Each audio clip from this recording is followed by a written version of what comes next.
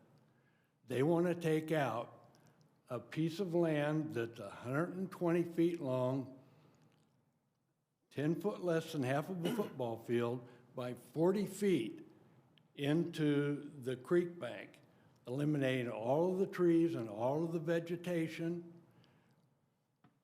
In essence, eliminating all of the vegetation on the opposite side of Dykes Creek, facing your park and our residences. And the only reason they want to do that, we've been working with them for 5 months, and I have no reservation in saying that it is a fact that the only reason that they're doing that is because that's where the property owner wants it. As Mike and Earl have said, we believe that there are viable alternatives. And I don't deny that Johnson County Wastewater has looked at a couple of things that we've proposed. You know, some of them that I proposed, I'm not an engineer. And they've looked at them, but they're not willing to try to work a compromise or an alternative solution. We don't oppose the pump station 8900 state line. And we don't take exception at all to the benefit to the community of the project that they have underway that's costing $340 million, but apparently they just want to do what their property owner wants. And we feel, the residents of the village of Leawood feel that we are basically being run over by Johnson County Wastewater because apparently they believe they're in a position to be able to do that. You're the only ones that can stop them. And we ask you to please send us back to the Planning Commission. Give us an opportunity. Since we've tried to work with them and get their engineers to look at alternatives, we'll do it. We'll hire the engineers. We'll come up with some viable alternatives. If we can't, then we don't have a solution. But we believe that we can. And I trust Earl, who is a renowned architect within the community. And he believes that we can do this and we can do it right. So we just ask you, make Johnson County Wastewater do the right thing, and you all do the right thing as well. Thank you very much. Thank you, Judge Finner. Peggy Finner?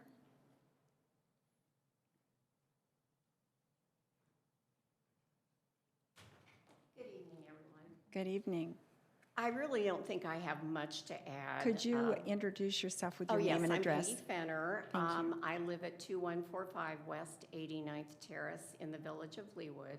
Thank you. And I think that from the pictures that Mr. Crabtree showed, that vision is directly from our house.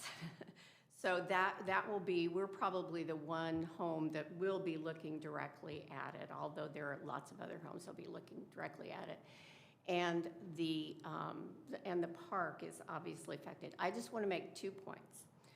One, I think that our big concern is the removal of the trees on the bank of the creek. And, you know, we understand that the wastewater pump station is going to be placed somewhere in that parking lot. But we want it to be as far away from those trees so that we can preserve the park. I mean, this is a new park, Leawood Crossing Park. It is a beautiful little park, and we want to try to preserve it. And the other thing that's already been said that I'd like to say is that this is a permanent decision. Whatever decision you make, whether it's tonight or a month from now, it's a permanent decision for all of us. We don't have 20 years to wait for the trees to grow. We want to have the trees now.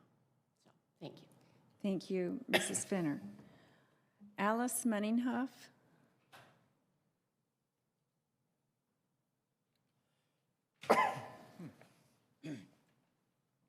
My name's Alice Munninghoff, and I live at 8914 Sagamore.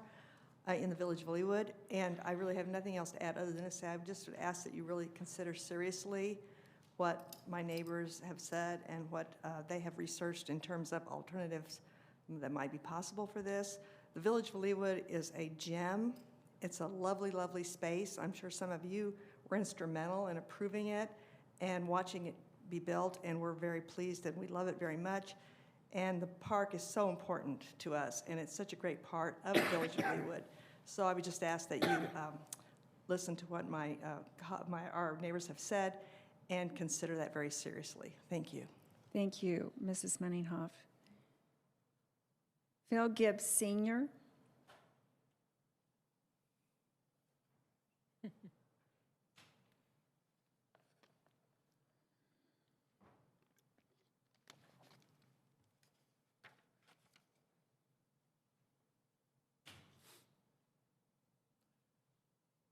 Mr. Gibbs. I'm glad you said senior. It's almost my bedtime. Somebody wrote that down, senior. I'm Phil Gibbs. I know some of you guys, not all of you, but most of you. Could you state your address, please? Yes. Well, I live in Ward 2, but I'm here because my building's in Ward 1 at 9,000 State Line, which is across the creek or just south of 8900 State Line. I've got three things, and maybe I should have put this together, but one of the councilmen here was nice enough to call me this afternoon and say, you going to be here tonight? And I said, what for? Oh, the pump station tonight. I said, okay, I'll be here. But I got three things. Number one, changing the water level is a big deal for me because our building is along the creek. And so whatever we do there, we can't change the water level. And the city itself is the floodplain manager. And the city itself, Public Works and the city engineer, is going to have to be convinced that this study that's done by HEC-RAS is what they're going to use when this building's put in there, that it won't cause a rise to the neighbors' water. That's number one. Number two, this odor. Now, we're pumping poop up a hill here, guys, and I've been in the business, and what I'm saying is, when you pump that stuff, sometimes it's gonna smell. And one of the things that one of y'all mentioned about what color roof it is, it might be good to have a roof on that thing so that stuff doesn't get out. You know, maybe that's something the final designer that I think they're about to appoint another firm to do that. But maybe we need the roof on this thing. So it doesn't. It's in a valley. There's a valley. It's right back of these guys. It's by our building. And it's going to sit there, and the wind's got to really blow to clean that water out of that valley. So this odor thing, and Isaac mentioned the things they're going to use. But one of the things is, it's just like this building. If you don't change the filters, the air conditioner's going to start smelling. Well, maintenance on this pump station is going to be real important because if it's not maintained on a regular basis, it is probably going to start smelling. So that's number two, odor. Number one is water, and number two is odor. And then the third thing that he touched on, and he showed you that map that says that pipe is going to start up there at 8900 and go clear down the gates and then through the park and all that stuff. That's going to take one lane for the equipment that digs the hole, and then you're going to have another lane where you're going to put the thing. So we've got State Line, and I looked at the numbers from KDOT right now. It's somewhere close to 24,625 cars a day that's using that on 4 lanes. You put that down to 2, you can't do it. You can't do it. So the time frame that that's going to be, one of the things I really think the county can help us with, if we say, well, let's pick 7 months, and this don't start it in November when we have to worry about snow removal and all that kind of stuff. This started in good predicted weather conditions. And the other thing, this isn't my first rodeo, but I'll tell you what, all this stuff, nobody anticipated putting a 24-inch or a 20-inch line down the middle of the roadway. And there's lines, they just, right across the street from us, they just bored, Power and Light bored across the street to the new Starbucks. And they hit the damn water main.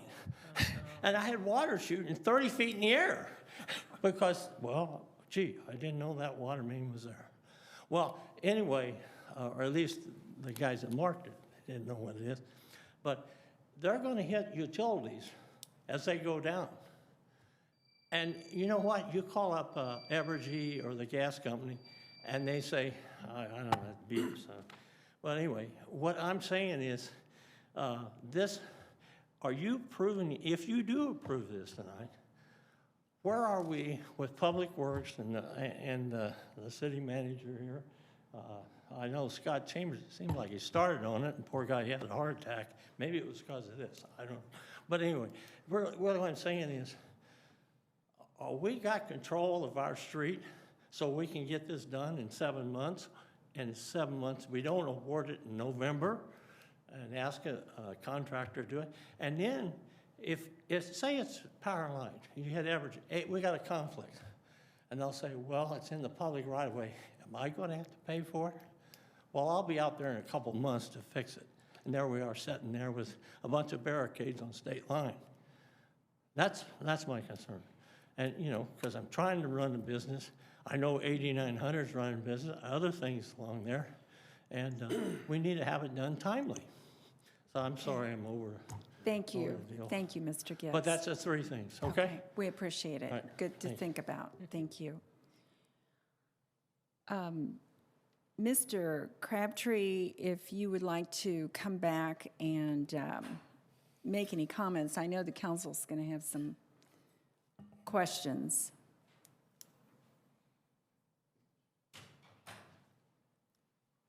You've heard all the neighbors' comments. Yes, thanks for inviting me to come back. Sorry, I was running down the stairs to get down here. Oh, that's all right. That's okay. I appreciate all the comments from the residents. I know that they've been very involved with this process, so I appreciate them coming and sharing their thoughts. I did just have a couple of things to follow up with, because I think someone asked about flood modeling. We've actually done 17 unique flood models. I think we only actually shared 4 or 5 of those with the residents that they knew about. But we've modeled sites all along the edge of that parking lot, and we've done a lot of work in that regard. So one of the comments that was made was that we didn't consider the option to move it to the corner, the southwest corner of the parking lot. There were 2 reasons why we didn't proceed with that at that time, because that was probably in July that was brought up. That was actually our original Site A. We already did a flood model for that site, and it was something that the property owner immediately replied to and said that wasn't acceptable to him. So we already had a flood model for that site, but we actually did 17 unique flood models. As far as trees are concerned, one thing I forgot to mention, we're actually planting 65 trees as a result of the trees that would be coming out as part of this project. The other thing I wanted to mention, because I think it was mentioned a couple times that we're building the pump station in the creek bank. We're actually not in the creek bank. We're at the top of the creek on the edge of the parking lot. It's a flat area, and we're not actually in the creek bank. The very edge of the pump station starts to drop off towards the creek, but we're actually on the very top of the creek bank. So I guess I just wanted to point that out. The other thing, as far as stipulations are concerned, one of the stipulations that was added at the Planning Commission was that we would continue to work with the Village of Leawood on things like aesthetics, so brick, roof, what roof we put on it, the plantings, what types of trees, where to put the trees. So we're committed to continue working with the residents on all those concerns. I just wanted to point that out, that was actually part of the stipulations that we're going to agree to.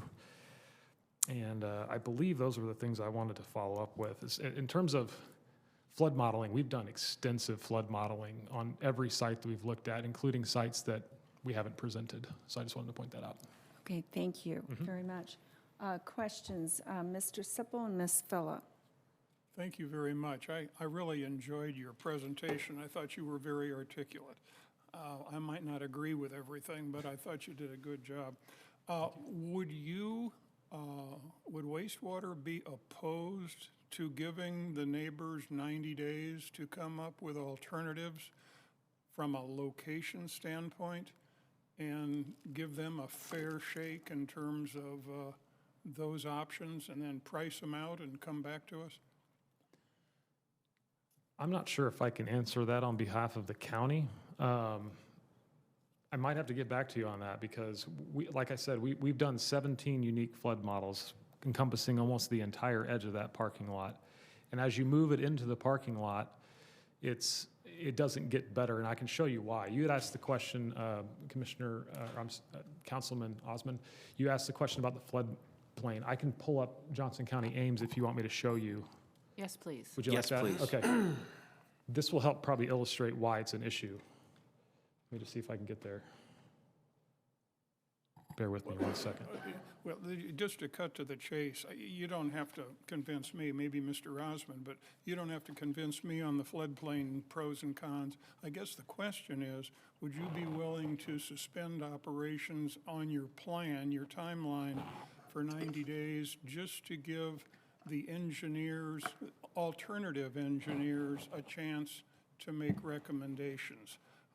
I, for one, don't feel as though the residents that are protesting, it's unreasonable. This is a permanent change to their neighborhood, and 90 days does not seem like it's out of line. So I guess, would you be willing to do that? Maybe someone else from wastewater can answer that. Yeah, if you wouldn't mind, I'd like to introduce Susan Pekarek, the general manager, so she can comment on that. Thank you, Councilman Sipple, and thank you, Mayor and council members. Susan Pekarek with Johnson County Wastewater. We certainly appreciate the question, and we would appreciate consideration of City Council to approve this so that we can move forward. I think during Isaac's presentation, he mentioned the cost of having our flow being treated by KCMO. It's about $4.5 million a year, and that continues to increase at roughly 7% per year. So 90 days would, of course, continue to add costs to the project, and we would like to advance this project as soon as possible. So we would appreciate the City Council's consideration to move this forward this evening. Thank you. I've got Ms. Villa and then Ms. Larson. So while you're pulling up those floodplains, because I really do want to understand how the ABC and what potentially the neighbors, what site they would like and how that compares from a floodplain point of view. But I guess while you're pulling that up, I wanted to ask Patty and maybe Susan, certainly the owner has rights, and if they pick another, if the neighbors want to pick another site and the owner doesn't agree with it, that doesn't sound like a straightforward plan to accomplishing the objective, because now we're litigating, right? So if you could help me understand that process. Yeah, and I am not familiar with where they are in their bargaining, obviously, with the landowner, but if they could not reach agreement with the landowner, then they would need to resort to condemnation and get the appraisals that you get in the court award and move forward with that. And so can you give us kind of a timeline of what that entails? It's probably not a day or two. No, it's not. Usually, by the time you do the proper resolutions and paperwork to get there, you're probably looking at 4 months, maybe a little bit longer after that, and then a possible jury trial appeal after that. Okay, thank you. So to expand on the question that you're getting ready, from my perspective, I just, and also if you can comment on that view that the neighbors have put on a board behind you compared to your renderings. So what happens in those alternatives of A, B, and C when you, after you review this? I'd like you, if you could go backwards and translate this conversation to the A, B, and C sites. I'm sorry, I want to make sure I understand the question. So basically, if we go back and look at some of the sites that we've already evaluated. So when you look at, you had A, B, and C on your chart, right? Yes. And you're doing B, right? That's what we're recommending, yes. So is C what the neighbors want, or is what the neighbors want even on that? There were actually 3 suggestions by the Village of Leawood residents. So the first one they suggested was C, and that was the one that was shown, and I can pull that up, I suppose, so you can see it. Actually, this would probably And I kind of know where it is, but it's good to review that. Yeah, and let's then- go ahead and go back to that slide so it's more, And I can then talk for a you can minute. explain the flooding map in context of those, what you picked and what was also considered C and A. You know, we'll have a better perspective of what you're going to share with us about floodplain scenarios. Okay, yeah, that'll tee it up perfectly. So just to review, so when we narrowed down to Site 1, which is this property, we initially sat down with the property owner prior to even submitting a preliminary development plan, because when you submit a preliminary development plan, it has to be one plan. We couldn't submit a bunch of different options. So in working with the property owner, we picked Site B. The original one that we had started working on was Site A, and that's right here. And Site A is very close to the proposal that was given by the residents later. But Site A didn't work from a floodplain standpoint, and it also didn't work for the property owner either, which is why we landed on Site B. But we also, what's not shown on here is we actually looked at going further up by the parking garage here, and we looked at a spot in between there, and we evaluated Site C. We evaluated out here in the middle of the parking lot. So when I said there were 17 unique models, there were more than what was shown on this drawing. But the original, just to answer your question, the original suggestion from the Village of Leawood residents was Site C. And then they, on July 8th, we met with them after the Planning Commission, and they suggested putting the structure in a line instead of right next to each other, put the control building north of the wet well. And that was this option here. Right. I actually really like this option, and we really wanted it to work. What happens is, and what you can't see from this static printout, if you look at the HEC-RAS model, you can see the flow vectors as to what happens during a flood. And this is where I can go back to the Johnson County Ames map that I pulled up. This will address your question. So this is the floodplain map as it currently stands in Ames. And if you can kind of, it's hard to see, but if you can zoom in, the floodway is shown with the hatching. And what the floodway is that's the area of conveyance of the water. The areas that are blue, that are outside the hatching, are not part of the floodway. It's the floodplain fringe. And so in that area, there's not really any conveyance occurring. It's just a backwater condition. It's just rising. So this kind of explains why as you move into the parking lot, it doesn't necessarily help anything because we're not moving it uphill. It's pretty much flat because the place that we're proposing is right here on the edge of the parking lot in these trees. That's actually outside the creek bank. There's a flat portion right outside the parking lot. And so moving it into the parking lot doesn't necessarily help the situation because there's flow conveyance that goes through the parking lot during a flood. But the only thing moving it to the parking lot does is help to avoid some of the tree loss, correct? It would help remove fewer trees, that's correct. Okay, so maybe a slight adjustment might be a compromise potential if the owner might give a bit of there. But I do want to kind of make sure that I understand that where you've got the cursor, where the hand is, where the creek is now turning and flows to the south in parallel of that parking lot. That's right. The creek comes down from the north, and then it turns to the east and goes underneath State Line Road through that box culvert. And I have been in that creek, so I really do know where that is, and I understand where that box culvert is that we're talking about. Can anybody put in there where the plus and minus sign is, where you see the house, what's the height of that retaining wall that they're sitting on? Because they couldn't have had their homes there if that retaining wall had not been built. Correct, and that's why it was built, was Right. because that area was in the floodplain. Right, Yep. because that's where the country club's tennis courts used to be, the ones that would flood on the end, and they'd squeegee them out, and then they'd go back to playing tennis. So what is the height of that retaining wall? I know, because I walk that probably every day, and I know that certainly has a different perspective if you don't know how tall their buildings are sitting up. Mr. Klein, do you know the answer to that?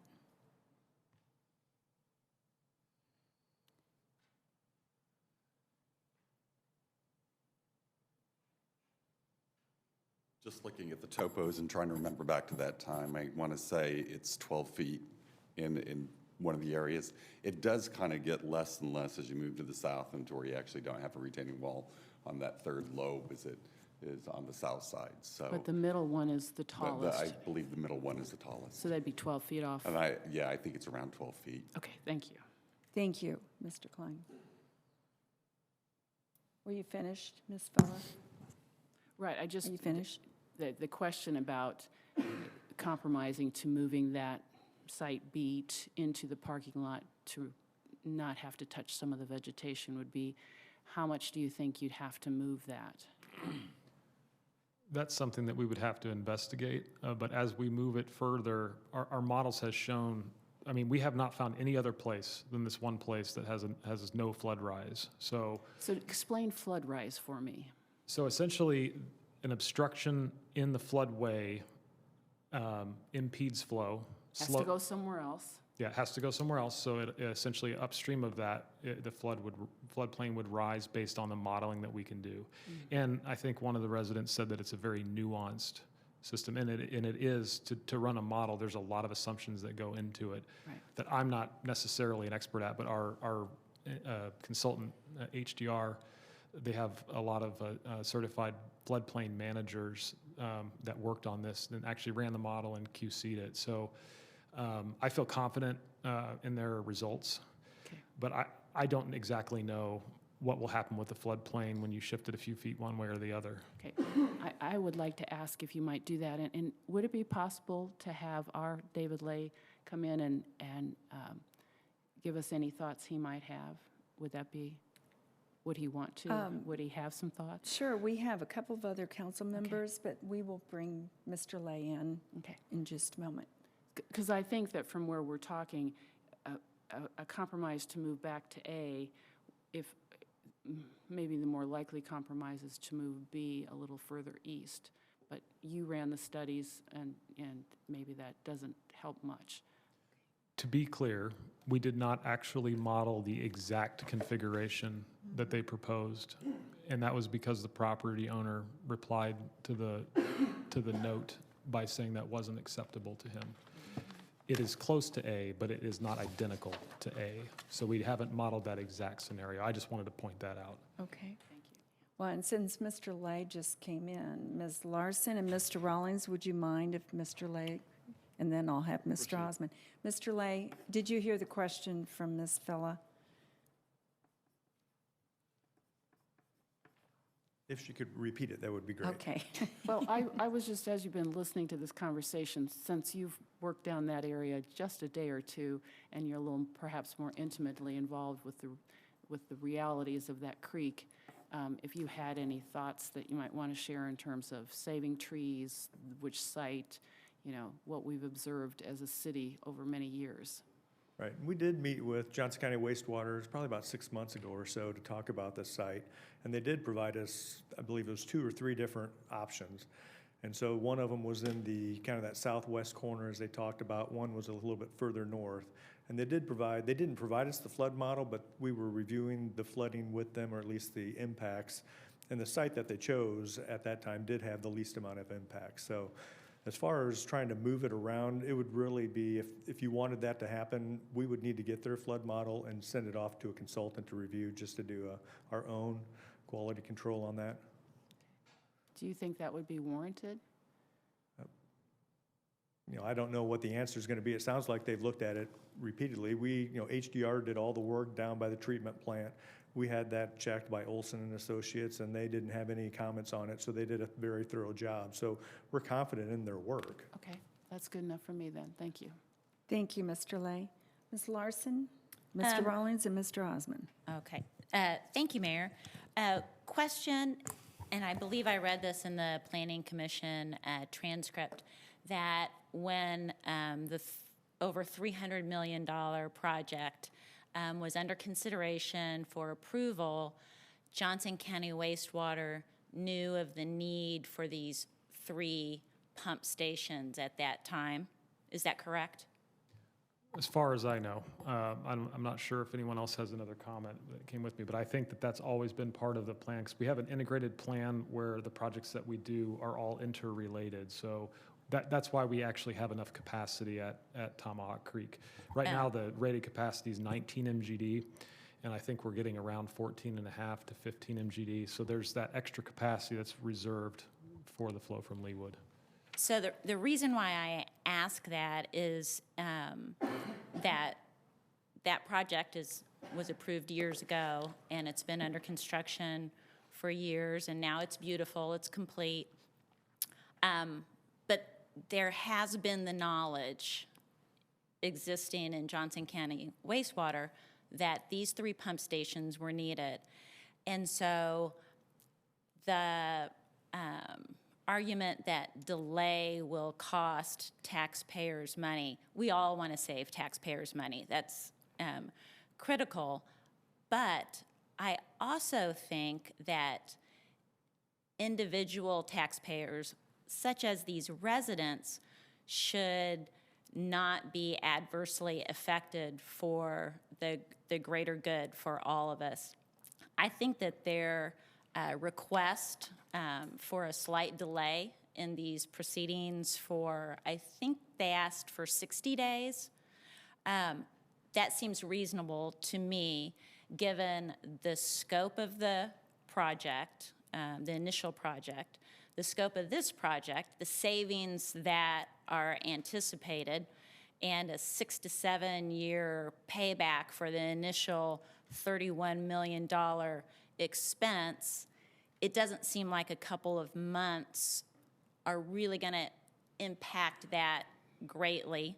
I understand sooner is always better, but I think sometimes the best decisions involve compromise. And I would like to see Johnson County Wastewater, the residents, and the owner of the building at 8900 State Line, who's unfortunately not present for these conversations, but his opinion is very important, to sit down and work something out.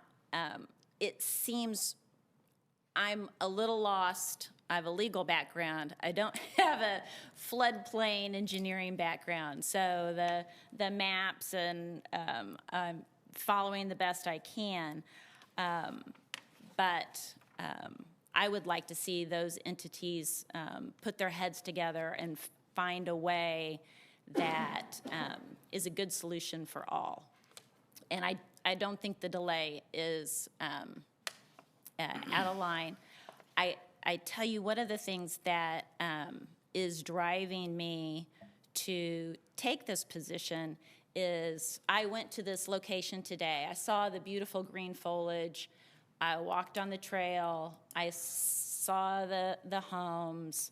I took in that site. Then I drove down Lee Boulevard past the primary facility, the over $300 million facility. I was on the council when we approved that. I was full of hope and optimism in those landscape plans. And maybe they're not complete yet. I'll give Johnson County Wastewater the benefit of the doubt on that. But when I drive down Lee Boulevard, I'm a little bit sad. Some of the trees are dying, multiple trees are dying, multiple evergreens are dead. It looks bare. It's not the vision I had, when I looked at the papers and the plans and the screening that we were going to have from Mission on the way to our lovely city park. So I'm hoping that more is coming. So when the promise is made to plant the 65 trees or, you know, I'm a little bit skeptical based. Sometimes the best way to predict future behavior is to look at past behavior. So those are my comments. Thank you. I can't comment on Tomahawk specifically because I didn't work on it, but if you'd like more information on that, I'm sure someone here could speak to that. I think someone right behind you can. Thank you, Councilwoman. So it's not done, and to answer your question in a simple statement, so we certainly recognize the dead trees. I actually saw those on my way over here this evening. But we need to wait for, you know, the weather to be appropriate so that those trees can get replaced. I believe our staff has been talking with the city staff. I think there are some other areas that will have some additional plantings placed. So I guess the summary is we're not finished yet with the landscaping there. So, and can you, if you could make it rain to help our landscaping, that would be great. I think tomorrow. Tomorrow. Tonight and tomorrow. Heather, if I could just add one more Sure. thing. As far as if there is a wish to have a model or kind of a review done of their study, staff would recommend that the city just go ahead and hire a consultant to review that. You know, the only concern, if the residents are hiring a firm and they come up with a solution that doesn't work with Johnson County wastewater or their engineers don't agree with it, then we're in between still. So it'd be better, you know, we've done this on past projects where the city, you know, if they want it shifted 25 feet, you know, they can model that. We could have it reviewed by an outside consultant just to verify that it doesn't, you know, that it does work or does not And work. that follows our process. Correct. Thank you, Mr. Lay. Appreciate that. Mr. Rawlings. Mr. Lay, please. I was going to suggest and concur with Councilwoman Larson that the comment, we've only got one chance and opportunity to make this go right, okay, whether it's tonight or deferred or whatever. But it seems to me that we should allow the offer from the residents to do whatever they think needs to be done and to satisfy their curiosity and their needs and my curiosity and everybody else's needs to see if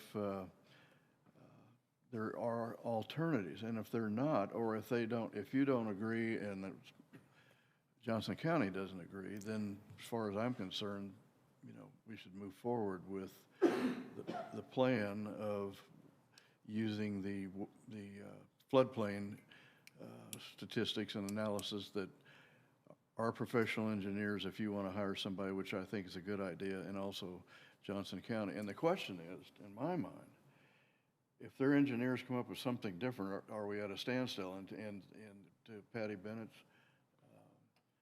comment about, well, you're looking at 3 or 4 or 5 months if this thing is stalled, I would recommend that we defer the actual approval of this plan and let the residents do their investigation for 45 days reasonable for them to hire an engineer or 2 engineers or whomever and come back with a report to give back to the city.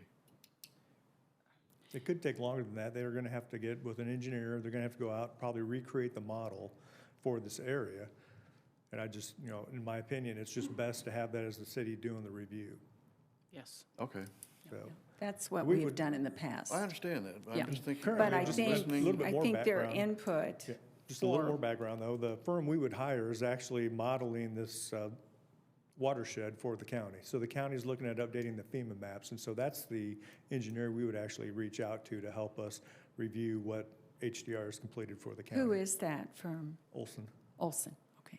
Thank you. So I would ask the question, is there a representative of the Homes Association that would accept the city paying for that second opinion and whatever that is? You would accept that?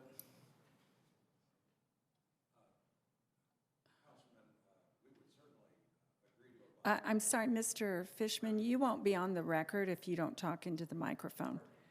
So if you wouldn't mind. Michael Fishman again. Thank you.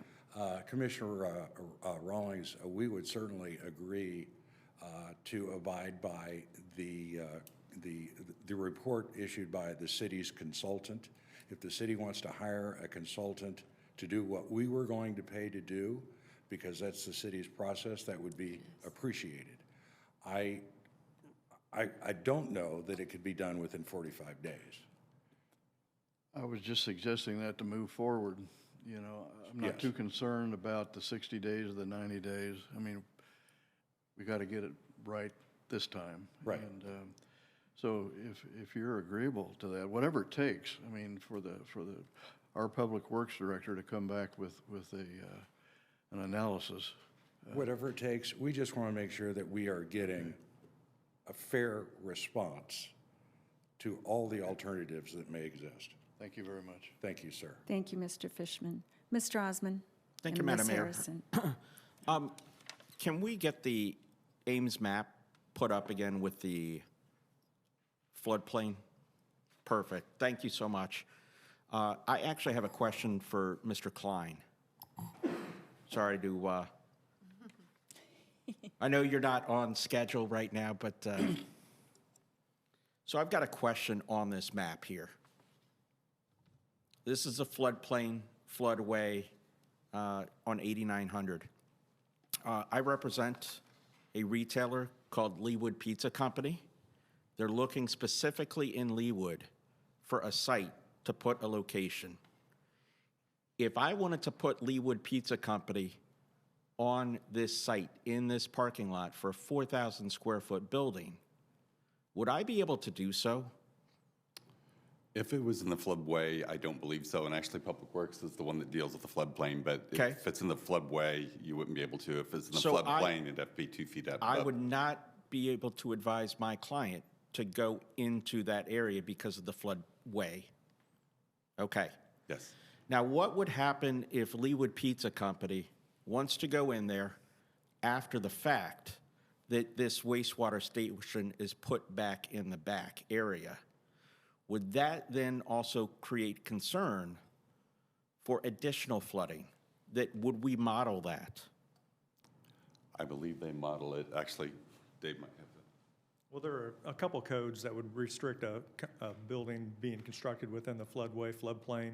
One of them is there's a stream setback ordinance, so a minimum of 100 feet from the stream would have to be cleared. That's no longer permitted to have any type of, well, I shouldn't say any type, but you couldn't have a commercial building, parking lot, or anything like that within the stream setback. So 100 feet from the creek on the south side and on the west side would be required to be green space. And then beyond that, there's the minimum of 7 inches overtopping a parking lot. And so that parking lot is clearly a lot more than 7 inches. And so that wouldn't meet city code. So they, in order to meet the requirements, they'd have to raise the parking lot. By raising the parking lot, you'd increase the flood elevation, which is not permitted, so. Sure. Okay, so you bring up an excellent point here. If I'm a developer and I own this parcel that's in the floodway, under its current condition, I would not be able to develop on this parking lot because it's in the floodway. Correct. Okay. So let's understand that. The property owner on 8900, who unfortunately is not here tonight to represent himself, but says, we've got potential, some sort of plan in the future that may or may not go on this property. Well, think about it. If you were to do that, you would have to demolish the whole building, build a new building, but you got to raise everything out of the floodplain. Well, the problem is we've already put a wastewater station in the back there, and so what does that do? So I want to go back to my Leawood Pizza Company and my 4,000 square feet. I could build that freestanding building and 2 years later go out of business. And now all of a sudden it's Kansas City, Missouri Pizza Company, but it changes the facade, it changes the parking area, may need a drive-through, so those things change. It's part of commercial real estate. We saw 119th Street, 119 come before us tonight. that ask about 2 new restaurant users. People are always coming and always going in commercial real estate. Here's the one thing. You've got a pump station, never going to go away. We've all said this. Mary, you said it tonight. We have one shot, and that one shot is to determine what is the best location. Now, we don't have a developer here this evening. We've got Johnson County Wastewater, and guess what? They're part of the county. Leawood is part of a county. Prairie Village, Overland Park. We all have our tax dollars that go to these entities that we have to represent.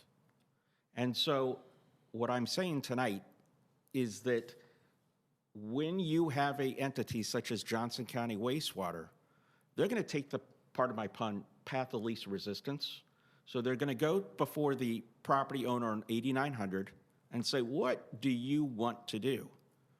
But they don't ask, guess what? We own the park behind this property that is adversely affected.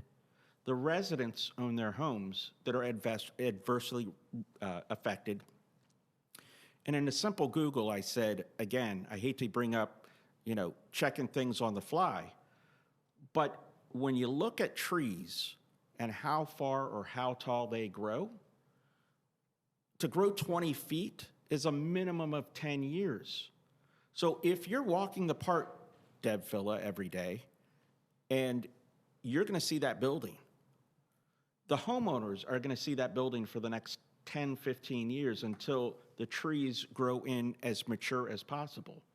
So what would happen if we took the time, and I would love 45 days, but unfortunately, in practical terms, we're never going to get it that short a time frame. I think 90 days is a realistic time frame. But to truly see whether or not the building on that location versus moving it a couple feet one way or another that doesn't impact the green space.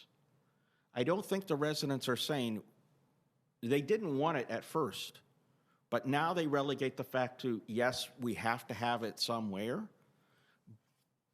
but let's figure out the proper place. And Mary, you brought up an excellent point. 4 years ago, we knew that this project was going to happen. And we're 4 years ahead, and we're still, month after month, pumping money over to Kansas City, Missouri. What's not another 60, 90 days? And so all I'm saying, like some other council members, is let's truly sit back, let's look. But I'm very hesitant to say, because as a property owner on 8900, then all of a sudden I'm going to have a magic wand and redevelop this area, because that's patently false at this point in time. Thank you. Okay. Ms. Harrison. Thank you. I might be in the minority in thinking that if they considered 17 options in the acre or two of property and they've come up with the best 2 or 3 to present, that hiring somebody to consider what others might call more viable options seems a little redundant. And who's going to determine which one's viable? I do feel like the wishes of one group of property owners is taking priority over a property owner that's owned this property for a dozen or more years who isn't here tonight. That person's wishes matter as well as the homeowners. If they don't want it in a certain part of their parking lot, it is their parking lot that they're losing quite a bit of space to. So we do have to honor the fact that they're inconvenienced and losing value to their property at some level. I also want to remind everybody that the infrastructure of our county is all for the greater good. We can drive all over the county and look at homes that lost their front yards when they widened a street. Homes that were here 50 years ago that have these teeny tiny front yards because this street used to be 1 lane, 2 lanes, now it's 4 lanes. Isn't it a shame? Yes, it is a shame. But that is what happens with growth, and that's what when infrastructure has to be built, sometimes not everybody can be happy. But we are, I think 17 options were considered by wastewater engineers. Not all engineers our wastewater engineers. And so if anybody's going to hire more engineers, please make sure they aren't power and light engineers or the other dozens of kinds of engineers. But, we say we want to get it right the first time. Johnson County Wastewater wants to get it right the first time. I don't think they're in the business of trying to make people unhappy. So I feel like I've heard a lot of things tonight, but I want to remind folks that, when it comes to infrastructure, we all benefit from this stuff, and it's been in the works for, in this case, a dozen years. Been planning for this at the county level for a dozen years, long before the village of Leawood was there. So, thank you. Thank you. Mr. Lay, if we were going to have a motion for continuance this evening, which I would recommend that we do, and I would recommend that we take the city up on their offer to hire Olson, if that's who it should be, what length of time do you think is reasonable for a continuance? I would not recommend remand to the Plan Commission at this point, just continuance here at this table. So I guess the one question I do have is when we talk about the best location for this pump station, are we looking at just shifting it east 25 feet to verify? That's the question. That's what I'm hearing the most. That's the question I wanted to ask, if this drawing can be brought up and put in perspective, this one, right? I'm sorry, I can't see that very well. It's, yeah. And then I'll ask my question. Sorry, my eyesight's not good enough. But you aren't Superman? I guess nobody could see it from that distance. I even have Beige my- on beige. Even have my glasses on. That one? Yes. So, but do you, so there it shows, what I'm trying to say is you have the outline of your building there, right? Yeah, the And you're- outline is the black lines. The red is the limits of construction, so the actual building itself is shown. And there's something called the valve vault, that's a little bitty box that's. Right here. Right. So does it have to be over there? And the reason I ask that is because if you can move it over there, you can get that to the south or to the north of it, and then you move it all over, it's still within the same amount of intrusion to the parking lot. You really haven't, so like, how much do you have to move it over, which is what, 30 feet? To get it Well, out of the trees? To answer your question, it doesn't have to be located at that exact location, but if we were to move it, we would have to change the configuration of the building. So in the drawing that I pulled up, the floor plan, there was the 3 hatches on Right. on the roof. Those were over the pumps. That basically, a submersible pump drops down, it pumps straight Right. up, and it goes out through the wall. So if we changed where the valve vault was located, we would have to change the orientation of the wet well itself. Gotcha, okay. But you see what my thought is that you really don't have to move too far into the parking lot to save a whole lot of trees. And I think then, I mean, the building's not awful. It's not like it's got neon lights with arrows pointing to it. It's just going to be a non-invasive, it's going to be a bland building behind the trees. That's what you want. No one's going to come over and put it on a house tour, right? I mean, it's just, that's not what we're trying to do here. I mean, I think it looks pretty good, but I'm I mean, biased, so that's the question I would have, if we could run those models of what it takes to move it out of the tree area, because as Andrew eloquently went through, whatever the owner thinks he's going to do from a development point of view, that parking lot is not developable. So whether it's here or it's there, that needs to be understood in the conversation. Mr. Lay, do you have a response now? So just to be clear, we're only shifting it east far enough to where we get to the edge of the curb, pretty much just the edge of the curb of the parking lot. Out of the, So out of the to trees not remove into the trees. into the parking lot. So Right. whatever that distance may be, it's going to be less than 50 feet. Yeah. Yes. It's not a big distance. We wouldn't be looking at, because we looked at we didn't review the models, but in discussions with Johnson County Wastewater, if you do move it further east and along the creek, you do have to remove all those trees on the south side, and that's going to be a major impact. And I think that's the kind of information we're going to need confirmed from Okay. Olson. I've got two other council members, and Mr. Santee, I'll let you speak and just So go I ahead. did a proposal that put it in the southwest corner. And we would offer that that would be one of the options they would review. Southwest. Southwest, so it would be immediately in the southwest corner of the parking lot. So we did a proposal like that. We did look at a proposal going 25-foot west. I did reach out to some of the engineers that they referred to tonight, and they suggested that that would be a no water rise condition, so no FEMA response. So we do think it's a reasonably good location. Again, it's a nuanced thing. Moving it 20 feet, 25 feet one way, could move it 10 or 15 feet south, whatever. We just think that general area you could look at, maybe you do look at 17 different models of just that one area. But I do know from my past experience that the nuances of the building form, the shape of it. So I also think we should focus on the architecture just a little bit, just so you understand what the expectations And might that look will like. be at the final plan. That's right. You do realize that. Yep, and I'm just suggesting that the building footprint, just like the gentleman was talking about, and where the water well is, some of that stuff can be manipulated a little bit. If it can be, it might make it a better building architecturally. And I'll just give you one last point.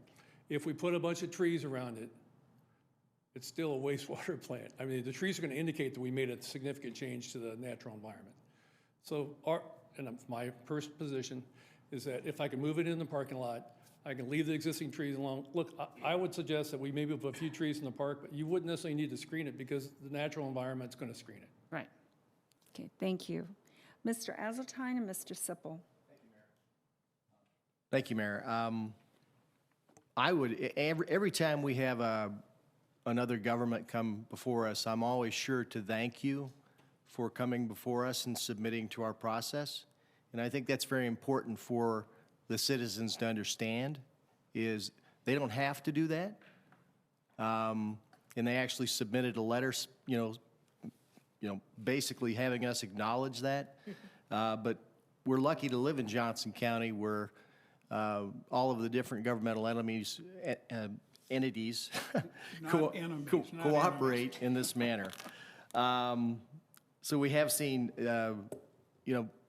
Councilwoman Harrison, you expressed your view about how this had been engineered and how it's, the greater good and all that. And I think you are in the minority, but I'm right there with you. First of all, Mr. Lay, you mentioned hiring Olson to come in. What would the cost of that be? Any idea? If we just wanted to review their plan, it would probably be about $2,000, Okay. would be my guess. All right, so it's not a full-blown And thing. if we wanted to do a full-blown model, then it's going to be Right. probably 10,000 or so. But I think if we're just, if And I we think just that's took their also- model and reviewed it, we would Yeah. be comfortable with it. I think it's also important for the neighbors to understand that that's not going to be part of that. I hear 17 models and different site alternatives. I guess HDR and Olson and our staff engineers, the county staff engineers have been involved in this. And this has been, it seems to me, thoroughly engineered. And I'm sure there are nuances in terms of the building design and all that, but I'm not gonna design this for them. And I don't think that's our role. I think, they've submitted to our process. They've fulfilled our requirements up to this point. And if there is a delay, I would expect this body at a time certain from now to act on this, because this is costing all of us. Because it's not just going to cost, the further the delay it is, that could affect our rates down the line too, everybody's rates. So there is an issue of greater good here, but if the council wants to delay it and, have some more engineers look at it, that's fine. But I'm satisfied with what's been presented. I mean, I'm sure it's not ideal for the folks that live right there, but my other experience, having been on this council for 16 years, is a lot of these things, once they're up and running, especially after you give those trees a few years, it's not nearly as bad as you think it's going to be. So, thank you. Mr. Sippel. Thank you, Madam Mayor. I just want to make sure that Mr. Fishman and Mr. Santee are involved in suggesting the locations for the alternative analysis, so they can also see the results of the engineering study. They feel right now, it appears to me as though they didn't get to suggest locations, and that's the option that they'd like to have. And so I really recommend that before we get the engineers too far into this, if we go with this approach, is that all parties have their say in terms of what the locations are for further study. That's all. And I would also like to thank the county for undergoing our process and our procedures, and we do appreciate that. But I will also say that with any of our development projects, resident involvement has only made them better. 100% unanimously, it's made them better. And today I had a phone call from Chairman Eilert, and he stressed to me that all the pump stations we're reviewing are important, but this one is especially important. And he said, but if we can do something to make it better for the residents, make it look better, and I told him I don't think it's the looks as much as the location, but he said, we're certainly willing to work with you and to try to do that. So I do think there is a great collaboration with Johnson County, and certainly not just the city of Leawood, but all the cities in the county, and we do appreciate your hard work and your efforts. That being said, if there is a motion to continue, I would recommend it for the shortest amount of time. I don't know, Mr. Lay, that it needs to be beyond 30 days, and I'm looking to you as my expert on Olson and how quickly they can respond to you. Well, we do need to work with Johnson County Wastewater HDR to get the building shifted, and they have to do, as they mentioned, their design, so we can model that correctly. So that, I don't know how long that will take, but once we get that model from Johnson County Wastewater, it's probably gonna be, we would like to give Olson at least 4 weeks. We could probably get the review done quicker than that, but I would think at least as a rough estimate, just for Olson to get the model and get it on their schedule, it could take them 4 weeks. So if we say a month? Well, After the that's drawings. after we've received the drawings from Johnson County after we- Wastewater. I don't know how long it's going to take for them to look at alternate sites. And so that's another question I had is, it's been mentioned to move it further south, but as their image shows here, if we move it south, we're going to be removing trees. Right, And so just move it east. I'm concerned about that because as you've heard, there's some other property owners around that do not want trees on the south side removed. And then there's some residential properties that are further to the south that could be impacted by that We too. may come back here and find that this is exactly where it has to be for the least amount of adverse impact. But I do think that it warrants further review and study. And if Mr. Santee and Mr. Fishman can offer, any further dialogue with the county and the city, I think that would be worthy as well. Okay. So A motion to continue for 60 days? Does that sound right? I'm looking at, Depends on. First Monday of October would be 7 weeks. all right, let's say the first meeting in October. Yeah. You can always come back and ask for a further delay if there's And if no you, resolution yet. and I'm sure we'd squeak you on the agenda if you were I done won't vote early. for that. I'll second that motion. Thank you. First meeting in October. Looks like it's October 3rd. Yeah. October 3rd, all right. We decided on So October they- 3rd, is well- that? Well, so if they mentioned it would take 2 weeks to update their model to where the new site would be. We could get with Olson tomorrow and just tell them to put it in their schedule. I mean, if we could shoot for October maybe 3rd. first meeting in October. That's 7 weeks from today. That's 7 weeks. Okay. Do you want to say September 19th? Well, I guess that's 5 weeks, right?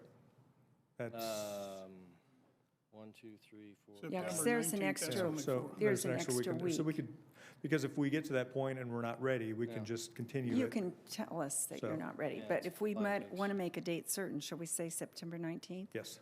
All right. Modify that motion accordingly. And To second. September 19th, and that's agreeable to Mr. Sipple with the second.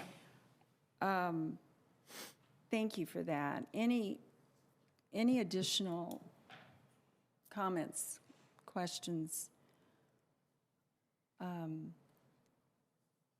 If not, any questions from Mr. Crabtree? I think you understand why we're doing what we're doing, but I want to make sure you do. Yes, I don't have any further questions. All right, thank you very much. If there are no further comments, Mr. Fishman?